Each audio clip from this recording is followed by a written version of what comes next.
Imagine, Islamic soldiers force your 10-year-old son to gather wood for a fire.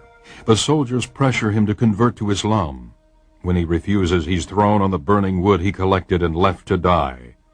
They told me I would be released if I became a Muslim. I told them that was not possible. I am a Christian, so they threw me on the fire. Your son escapes, but the scars remain, a reminder of his sacrifice. Imagine, your teenage daughter goes to Bible camp. On the second day, the students are attacked. One of the attackers secures her hands behind her back, while another holds a piece of broken glass to her stomach. She's told to deny Christ. I did not answer him, so he pressed the glass harder against me. "Do you believe your God can help you?" he asked. Dripped with fear, she cries out, "Help me, Lord, I do not want to deny you." Imagine, your pastor has refused to register his church with the government. During the service, he's dragged from the church and beaten by the local police. When the officers find a Bible hidden in his shirt, he's beaten with it. After returning home, I felt pain all over my body. It was almost numb at the beginning, but later became so painful that I could not sleep. It is the 5th time he's been arrested. If he's caught again, the police say they will kill him. Every day, thousands of Christians are persecuted for their faith. Hundreds are martyred, about 1 every 3 minutes. They're not heroes or statistics, they're family.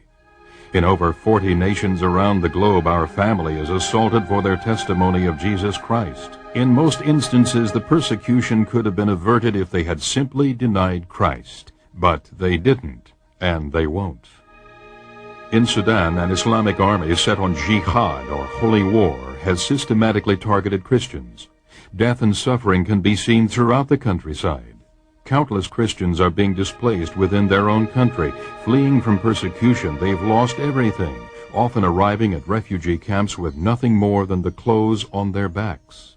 In spite of heavy persecution, the church in Sudan continues growing at astonishing rates. Many of the believers bear the scars of their faith, but they also bear a testimony to God's faithfulness.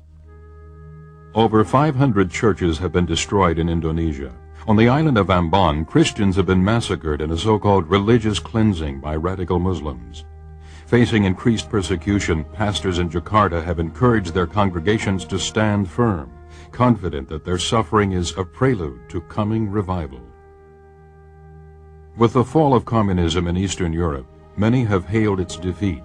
But Christians in North Korea, Vietnam, Laos, or China would disagree. Hmong villagers have been imprisoned in Vietnam and Laos after converting to Christianity. Some have had boiling water poured down their throats for simply possessing a Bible in their own language. The Hmong tribe is the largest in Southeast Asia, numbering 10 million.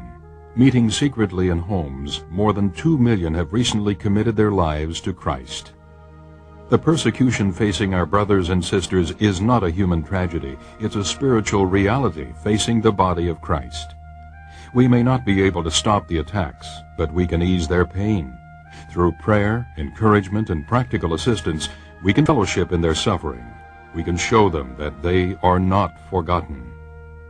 It's hard to ignore their pain after you hear their cries. Pada saat itu, benar-benar kita semua teriak, Tuhan tolong, Tuhan tolong